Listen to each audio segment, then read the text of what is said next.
In 1918, after 123 years of partition, Poland regained its independence. At a crucial moment, the six fathers of independence, Józef Piłsudski, Roman Dmowski, Ignacy Jan Paderewski, Wincenty Witos, Wojciech Korfanty, and Ignacy Daszyński, despite their differences, united around the idea of an independent Poland.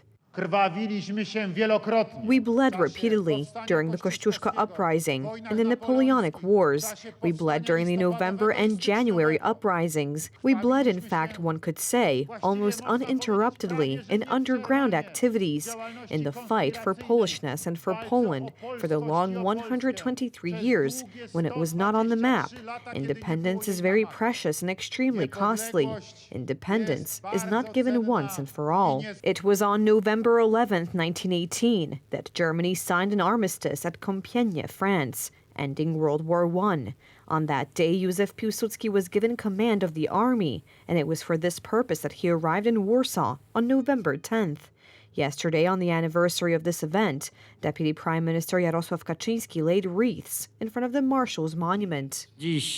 Today, referring to all those who fought for Polish independence in distant times, but also in modern times, is unfortunately again relevant. It is not only a memory, but also something that applies to today, to the struggle that lies ahead. This year marks the 105th anniversary of Poland's independence. At the Temple of Divine Providence, a Mass for the homeland was celebrated, during which the act of thanksgiving and entrustment to Divine Providence was recited. For the 7th time, the candle of independence was lit, which was offered to Warsaw by Pius IX in 1867, with the wish that it be lit only when Poland is free. The candle was lit by President Andrzej Duda. Meanwhile, Field Bishop Wiesław Lechowicz delivered the homily.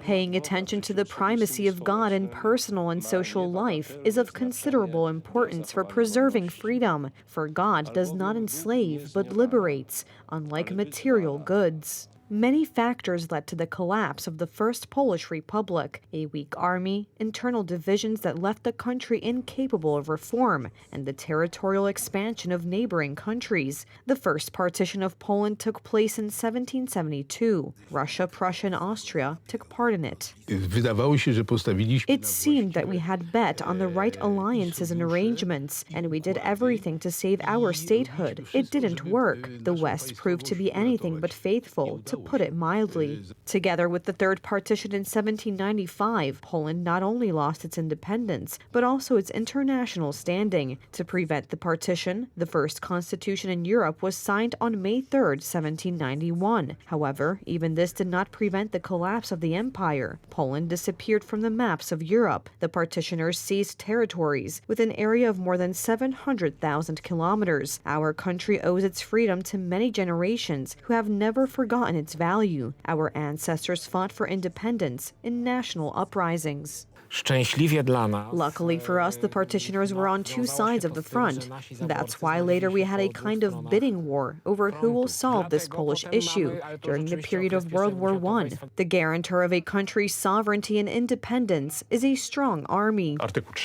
Article 3 of NATO clearly states that each country collectively, but also individually, must be prepared, must be trained, must have resources, must be funded, and no one will exempt a single individual country from being prepared to work together in a NATO operation. This is the basis in general for the security of any country. The March for Independence passed through the streets of Warsaw today for the 14th time, this year under the slogan, "Poland is not yet lost." We must remember that the Independence March is simply our national asset. It is the property of all Poles. It does not belong to just some narrow group of organizers. During the partition period, when the processes of Germanization and Russification of Poles were widespread, it was essential to form the national spirit through culture. Regaining independence would not have been possible without the works of Adam Mickiewicz, Juliusz Słowacki, Cyprian Kamil Norwid, Henryk Sienkiewicz, and Bolesław Prus.